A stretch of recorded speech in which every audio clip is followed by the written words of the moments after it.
Hello friends, welcome back to my channel.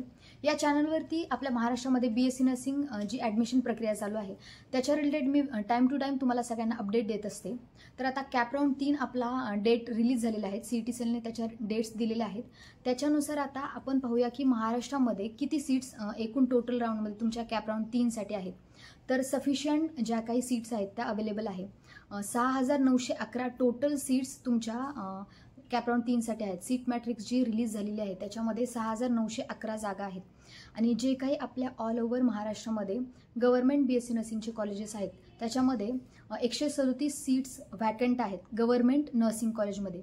आणि जर आपण सेमी गव्हर्नमेंट कॉलेजबद्दल जर विचार केला तर सेमी गव्हर्नमेंटमध्ये 2 कोटा असतात, एक स्टेट कोटा असतो आणि एक मॅनेजमेंटचा. तर स्टेट कोट्यामध्ये तुमच्या 6,027 जागा आहेत.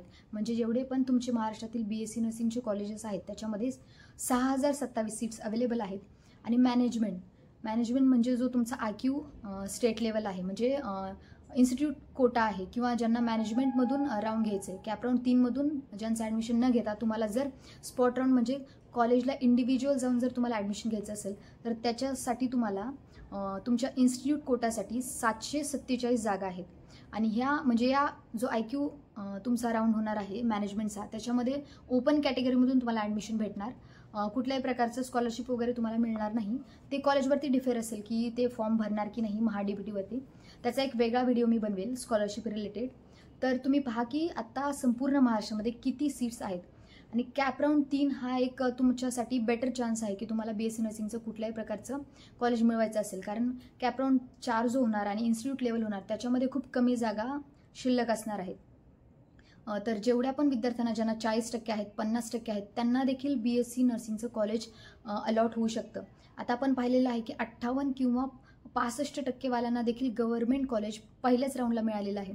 तर ज्यांना कुणाला 40% 50% असतील तर ते कमेंट सेक्शनमध्ये त्यांच्या सगळ्या डिटेल्स सेंड करा. मी त्यांना प्रेफरन्स लिस्ट बनवून देण्याचा प्रयत्न करेन. जर तुम्हाला प्रेफरन्स लिस्ट बनवून पाहिजे असेल तर तुम्ही कमेंट सेक्शनमध्ये तुमच्या सर्व मार्क्सची डिटेल्स सेंड करा. मला जर शक्य असेल तर मी तुम्हाला प्रेफरन्स लिस्ट बनवून देण्याचा प्रयत्न करेल. तर कॅप राऊंड 3 मध्ये तुम्हाला चांगल्या प्रकारे आता प्रेफरन्स लिस्ट बनवायची आहे. आणि त्याच्यानंतर खूप स्टुडंटचा डाऊट होता, म्हणजे आपलं जे टेंटेटिव्ह शेड्यूल आलेलं आहे इन्स्टिट्यूट लेवलचं त्याच्यामध्ये एक पॉईंट होता की last date to cancel BSc nursing admission, number of cancellation will be allowed after this date. तर ती डेट आहे 23 सप्टेंबर. ज्यांना कुणाला त्यांचं BSc नर्सिंगचं ॲडमिशन कॅन्सल करायचं आहे तर ते त्यांचं नर्सिंगचं ॲडमिशन कॅन्सल करू शकतात.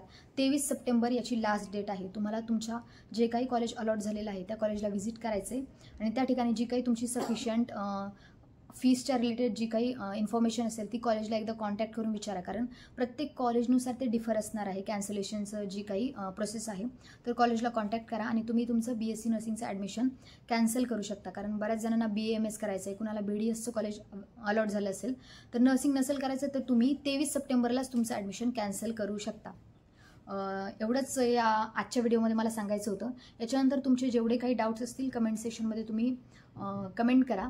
आणि ज्यांना कुणाला आपण लाईव्ह ॲनाटॉमी आणि फिजिओलॉजीचे लेक्चर स्टार्ट करत आहोत तर ज्यांना त्या कोर्समध्ये इनरोल व्हायचे ते ॲडमिशन प्रोसेस असे कमेंट करा. त्यांना मी नंतर सगळ्या कोर्सच्या डिटेल्स सेंड करेल.